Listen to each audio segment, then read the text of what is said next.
Hey everyone, welcome back to the channel, or if it's your first time here, thanks for joining us.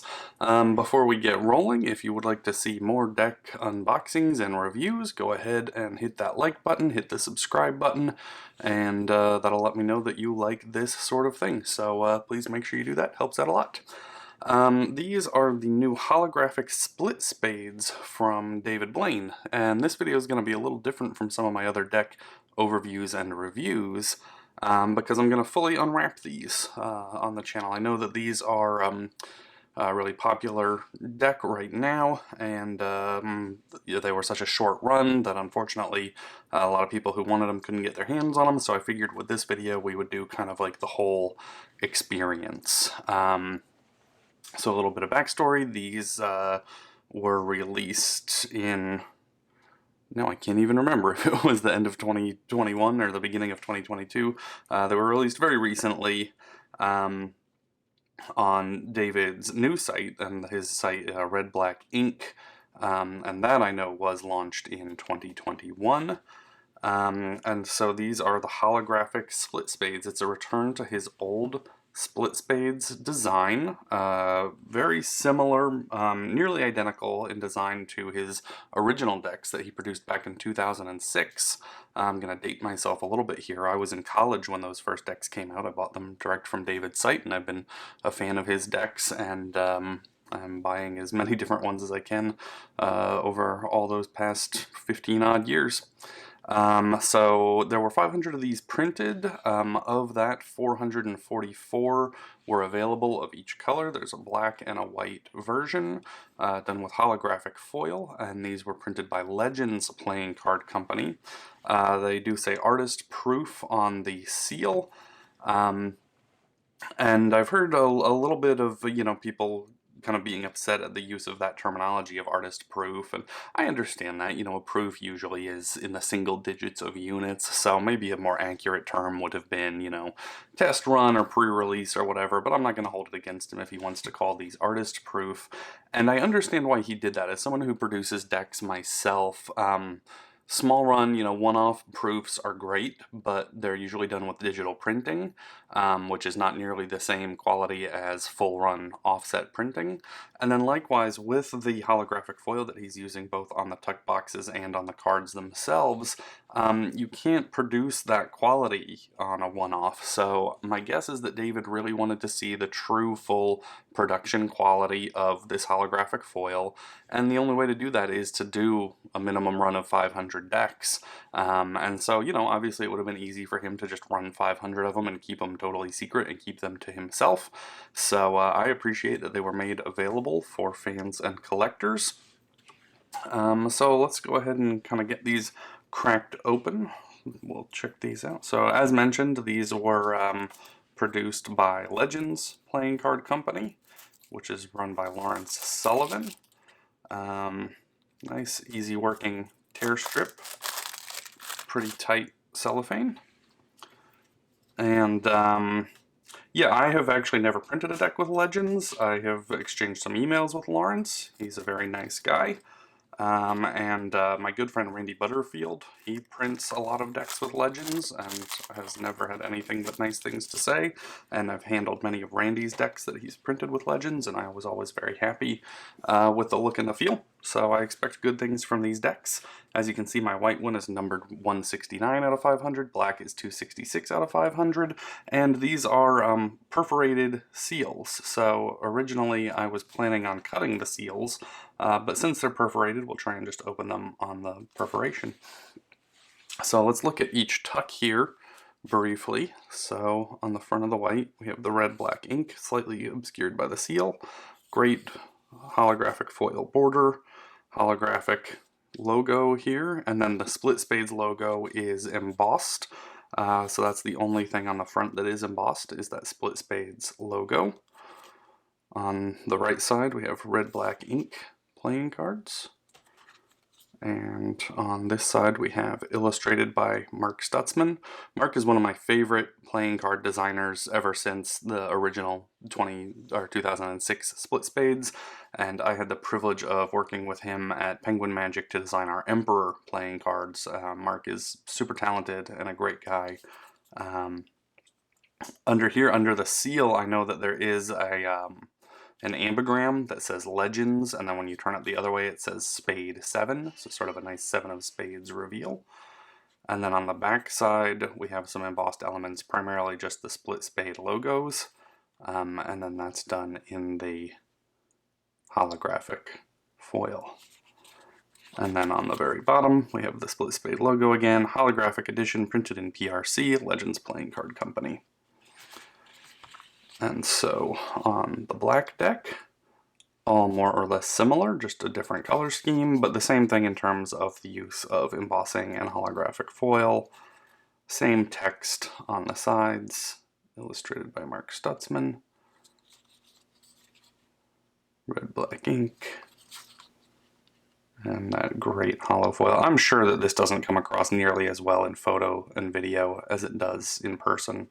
It's a great looking deck. So let's go ahead and crack one open here. See how the perforation does. Yep, this one's wanting to tear. It didn't tear on the perforation. The perforation wasn't perfectly placed, so probably should have cut it. But so now that they match, okay, this one the perforation was perfectly placed, so that's a little better. But that's okay. These are for my personal collection, and they're being opened, so that's all right.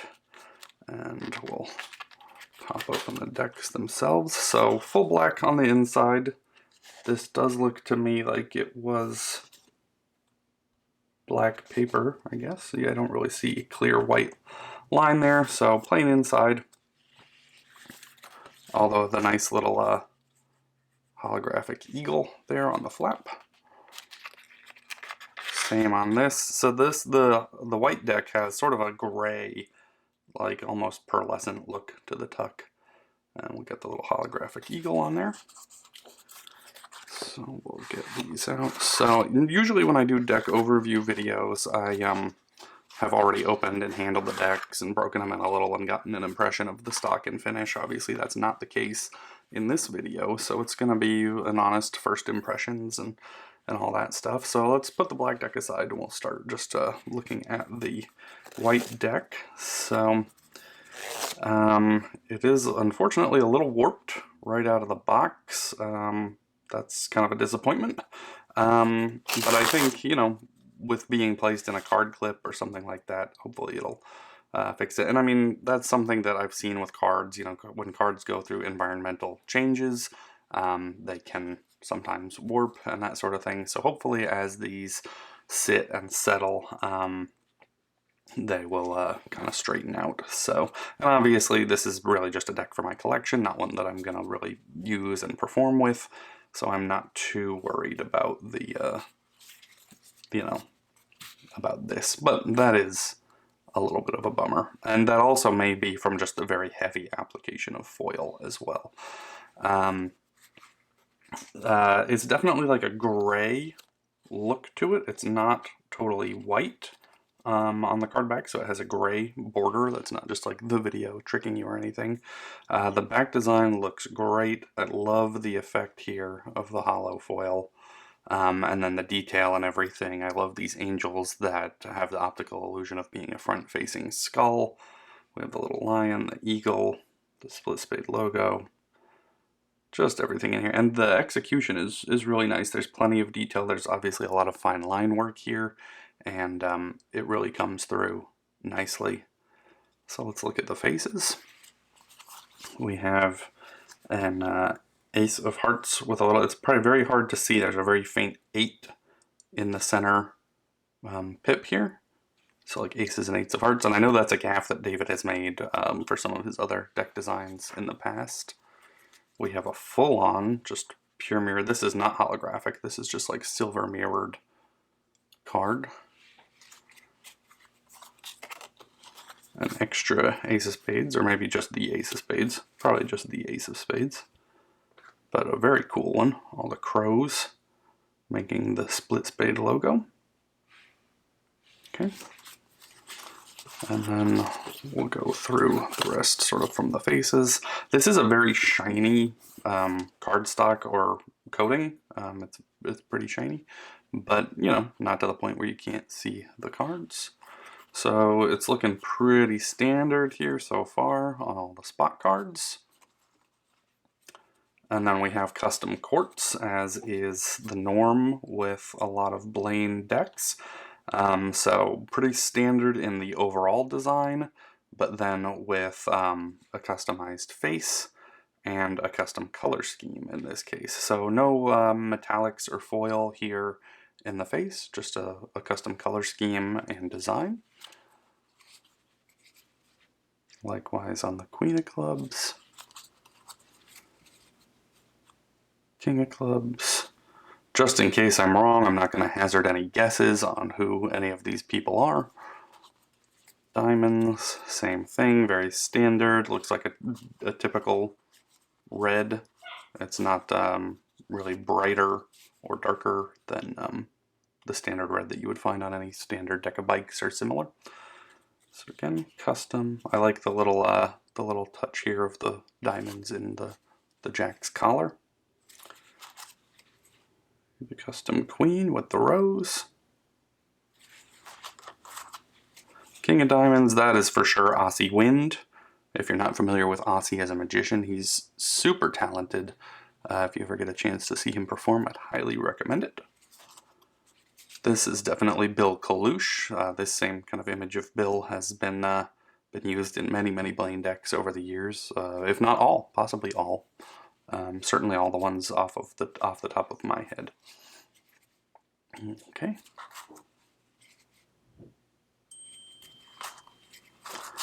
And then the hearts. All very standard. King of Spades is always David himself, again on most, if not all, of his custom decks that I've seen. Queen of Spades with a 3 of Diamonds reveal, so most people know that there's a little kind of built-in card reveal you can do with standard decks, and it's pretty typical to see this card changed in David's runs and in runs from other magicians. Check Spades, and the remaining spades. Doesn't look like there's any one-ways or anything like that built into the, well, maybe actually, yeah, you know what? It does look like on some of the cards, but not all. Yeah, it looks to me like some, but not all, have a little bit of a one-way. So, for example, the 4 here looks a little more bold to me than the lower 4, but that doesn't appear to be the case like on the 10s. So, a few cards seem like they have that, and that may or may not be intentional. And then that very cool Ace of Spades and those 2 bonus cards. So no actual jokers, so this is a 54 card deck rather than a 56. And that makes sense. This is probably a little thicker than a regular deck due to the foiling and everything. So handling wise, the spring is pretty nice. They are, I would say they're about a medium softness and thickness. These are not overly thick. They're not particularly thin. And let me faro these to get those few cards off the bottom. Oh yeah, we can talk cut.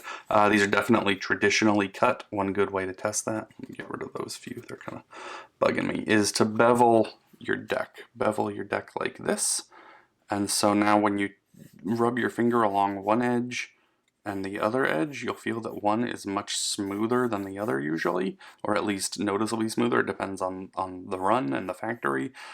So in this case, this edge on the face side is much smoother than the one on the back side. This one I can tell is rougher. So that means these are traditionally cut, and that means that the blade passed through the faces. The blades went from faces to back, and that creates just a very microscopic bevel to the edge of the cards. And that just generally means that the cards have a slight preference to, so fanning is decent out of the box. Not perfect, but okay. And again, I don't always expect that a deck of cards is 100% perfect in its handling straight out of the box. That's what breaking cards in is for. But so these are traditionally cut. They're going to have a little bit of a preference to faro from the faces to the backs rather than the backs to the faces. You can see there's a little bit of a bow in the deck. And again, just sort of a normal thing that happens with some cards, and also that I have seen with heavily foiled cards. So we'll give these a little shuffle. Yeah, obviously that wasn't perfect on my part in terms of the even cut, but they farrowed very easily on that first try.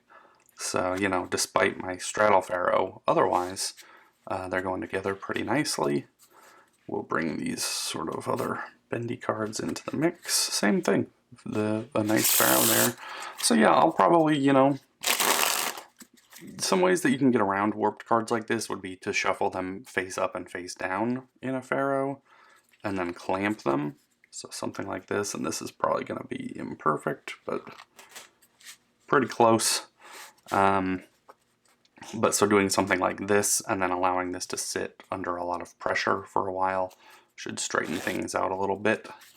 So overall, feel and handling wise, so here's, you can see kind of the difference between the white and the gray of the back border and the faces. So let's move over to the black deck. This will be a little quicker to go through. Looks really great, has that black border. So this is going to suffer as all full bleed black border decks do, that if you really use it a lot, you're going to get some chipping on there. Oh, and so these do have the full-on reverse black faces. That's cool. So yeah, this is not a deck that you would want to handle a ton, because that black ink on the edges of both the backs and the faces is going to kind of chip a little bit with time. But yeah, man, these backs look so fantastic. Really great. And so, same gaff here. The ace with the little 8 in the center. The 8's a little easier to see on this one compared to the white deck. Also, just the plain silver mirrored card. That same Raven ace of spades, which I think looks a little better in the white deck. I think it plays better as black on white rather than white on black. But still a very cool design. And then, yeah, whatever this stock is, I think would be really excellent without the foiling. I know the foiling is a new technology that very few decks have used, and so I'm sure they're still working out the kinks. And that I'm sure is also part of doing an artist proof. You know, these are things where they can say, hey, here's what we did and didn't like about this run.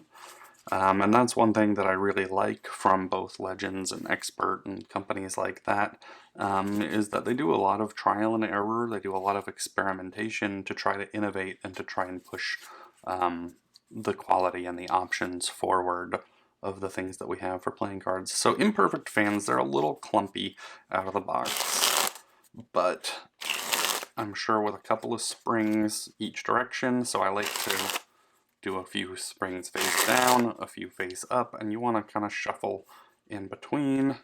So there we go, there's a perfect farrow right out of the box with just a couple of springs, but full on 26-26. So yeah, I mean, these are, as I mentioned before, not too thick or thin in my opinion. They're kind of a nice standard, pretty similar to classic bike stock thickness and firmness. They don't feel like a very like super thin crush deck, but they don't feel as thick and resistant as bees. So yeah, if you're most familiar with like USPC decks, I would most equate this to being the most similar to just USPC classic bike stock. So yeah, there's another just perfect farrow, 26-26.